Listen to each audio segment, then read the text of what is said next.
Moonlight Madness, and today we're doing the sign for Earth sign, Sun, Moon and Rising. It's Halloween, so happy Halloween.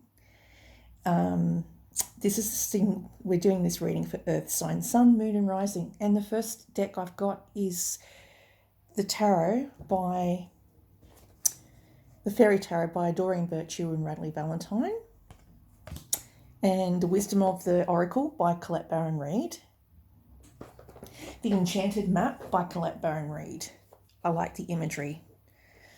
I go on based on colours, and I'm a very visual person because I do makeup and skin and hair, and I'm very good with colour, so I tend to go for things that grab my attention visually. I'm a clairvoyant. I do psychometry. I can channel messages for people in daylight, waking hours, and I can read a room really well. That's half my problem. So working from home would be ideal as a setup, but until I get this channel off the ground and people start liking and sharing my page more, it will become just that, a vision, a dream. I'm hoping I can get it to launch a little bit quicker. I've been telling lots of people to like and share my page. I just need someone to help me with the technical side of building my web page. So still looking for a web person, which I hopefully will come across. The first card I pulled was the Four of Spring. Now, Four of Spring to me is a wedding or a new home that you're going to be moving to. You have a lot to celebrate, deep feelings of peace and happiness and a contented personal life. You may be attending a wedding, you may be you may have a shock proposal that's coming to you from a cup, which is representative of Cancer, Scorpio or a Pisces, who could be either the same age as you or slightly younger than you. It's also saying that this person, who's the Queen of Cups, is very loving, comforting, emotional, intuitive. She's very busy. All the sunflowers are all trying to get her attention. She may be a community nurse or a nurse, or he could be a community nurse or a nurse. And so they're very caring, they're very compassionate, and they're very empathetic. And they are an empath, and they do channel messages. They could also be a psychic reader. They can tend to give too much, and they've been giving too much in the past without getting repaid back. They'll know exactly what's going on with you before you even know. They'll tell you. Five of Swords, excuse me, I've lost my voice. Five of Swords is to do with people in the past that used to be very dishonest. An association that you used to work for. Maybe you decided that you couldn't trust these people. It could also be family members. It's arguments. It's five people with trying to have a sword fight. In the recent past, you've got a King of Cups. Maybe you were involved with a Scorpio, Pisces or Cancer who was a mature, warm-hearted person, very romantic. They could be in charge of the arts and arts, and as in painting, writing, poetry. They're very romantic. There's all those beds of roses there. They give excellent advice, and they're very protective. They could be a very paternal influence in your life. They could look over you as like a parent would over a child. They could do that with all the family members that are also friends and family. The life experience you've got here, this is like a shock move or a shock announcement, whether it be a birth of a child, because we've got the Fool in this spread, or a shock proposal that's coming to you. It means something shocking that you weren't expecting. An important life-changing event and situation that leads to significant opportunity. It could be just an Aquarian that's around you or on your path that is interested in you as well. You may have two that are interested in you. Then we've got the future is the Two of Pentacles. This could be two jobs. You might be juggling two jobs or two people. This could mean different things for different people, multiple priorities or jobs, and having fun in everything you do. So it might not even feel like it's work. It might be just a fun place to work, this new place that you're working at. Then we've got here the Magician. This is a card of manifestation. The manifestation, it can represent an Aries in the zodiac of this particular reading. You could have someone around you that's an Aries, or you could have Aries heavily placed in your chart. I've got an Aries ascendant. You can do anything. Take charge of your life. You can manifest what you need to be a success. It's talking about looking at the bottom of the hill and looking all the way up to the castle and going, oh my God, how am I going to reach that pinnacle? It takes just one step, one foot in front of the other. You can manifest anything to be a success. You're going to be doing really well in a new job, is what it's saying too, if you're currently working. This new job, because it's the dreamer, it's a brand new path. Embrace this new purpose, begin a new adventure, and trust yourself. Just go on this path with open arms. Be like a child. Yes, carry the lessons you've got on your back, which he's got in his bag, and remind yourself that this is a different place of work, a new beginning. This can also represent the birth of a child if someone is expecting. It could come suddenly. It could come. I've got cards here that I've pulled that are cup cards, and according to the internet, twilight to midnight is when this new baby could be born. So from 6 o'clock onwards till midnight. And it also goes on to saying that cups is a waning moon. So when this full moon, when it disappears, I think we've just had one, then this child will come. So it's on its way. Usually full moons bring about births. My son was born on the 11th of November and it was a full moon. My other son was born on the 30th of September, another full moon. So that's what that represents. And then we've got here the Three of Pentacles. Follow your passion when it comes to your career. Be the best at what you can do. Be creative, being compensated for your creative talents. You may draw, you may paint, you may do art, you may do tarot cards, you may sing, you may sew, craft. As I said, just lots of like creative endeavours that you might be involved in at the moment. And you're going to get commissioned to make 3 of them, like in a succession. You might have 3 paintings that you have to do for a person that's paying you to do them.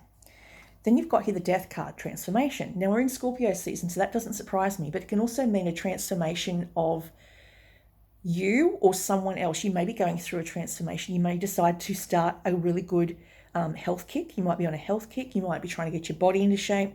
You might be cutting out things like meat and keeping it to fish and chicken. And you might be doing, doing a purification of the body. You may have gone through a period of time that you just did all the wrong things, ate all the wrong foods, and your body needs to detox. It's saying it's a part of release. You may have to release the past. And once you release this past person, even it could be a person that you might really care about, it could be a family member. Once you release them, some things will turn around. But it is time to move on. You can't stay in this place anymore. You've learned all the lessons that you can, and now you've got to go forward. Then we got here the dry desert. Now the dry desert represents being out in the open. It's 31. It's in the desert is where people go to survive and are very resilient. Dig deep for inspiration and truth. Now's the time to become resilient and adaptable. Is your life presenting you with opportunities that seem to yield nothing? Have your ideas dried up? Does it feel like you're on an endless journey through a dry, hot, lifeless desert? This card reminds you that there are times when you're meant to become resilient as you journey through harsher circumstances. You're being required to conserve your energy until after consistent effort, you reach the oasis you're searching for. Consider the creatures that live in these conditions. They have adapted to thrive in spite of the outer environment. In a desert, water, essential for life, can be found deep underground. Go deep within yourself now. Find your truth there. Let spirit sustain you while you locate the real source. Whatever it is you're tasking about, you will not be found in these conditions you're in until you move past the surface of things and choose to do the real work and discover the answers deep within you. This may not seem like the most productive time, but looks are deceiving. This is the most important place to find what's really right for you. And then you've got here, flying. I love this card.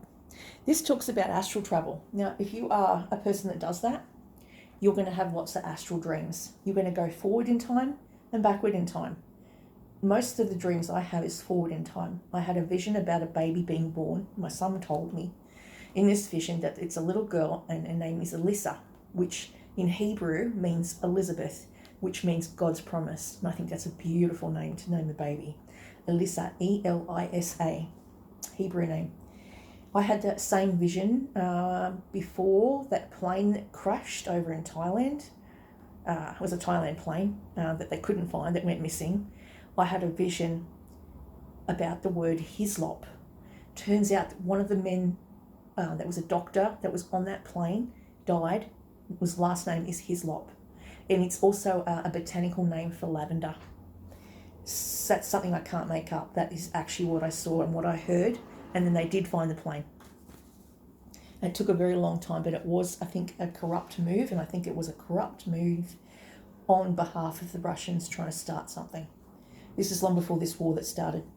And don't think this is the end of it. This is only the very beginning.